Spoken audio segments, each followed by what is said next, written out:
Adam, what is the most overrated watch brand? I'm going to go with Jacob & Co. And I'm going to say Jacob & Co. because I really see them as more of a jewelry designer with not a great focus on watchmaking. So Jacob & Co. Awesome. Thank you. Noah, what is the most overrated watch brand? I'm probably going to go right now with Omega.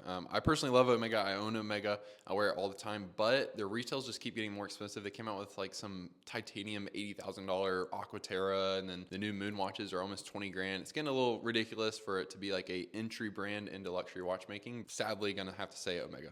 Awesome. Thanks. DJ, what is the most overrated watch brand? I don't really want to say it out loud, but I would say some of the more generic Jorns is making the Jorn brand as a whole feel really hyped right now. I don't think all of their models are that way. I think just some of their non-complicated models, CB, Putin Blue, stuff like that, is getting a little ridiculous compared to some of the early stuff that actually holds a lot of value. Cool. Ryan, what is the most overrated watch brand? IWC. Why? I think that a lot of the stuff they put out, while it remains true to like their design heritage, is visually uninteresting. They have a lot of really complicated watches, which are interesting, and even those are incredibly hard to set yourself, incredibly hard to get serviced, expensive to get serviced. I love their collaborations that they have with F1, Petronas, Mercedes, etc. But to me, they feel more like a one-trick pony as far as, hey, we have a pilot's watch, hey, we have an Ingenieur, hey, we have an F1 collaboration. I just don't find their lineup to be as interesting as some of the other brands you can get in the price point. Interesting. Thanks.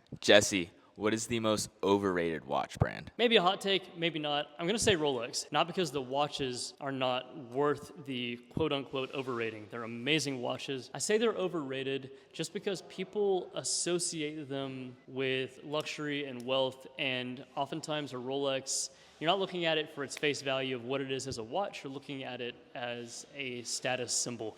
And it is that. That's okay. Unfortunately, though, that takes away from the watchmaking and the heritage that Rolex does have, and in my eyes, it kind of makes the brand and the watches seem overrated as a watch, even though they are incredible, more of a status thing nowadays. Awesome. Thanks.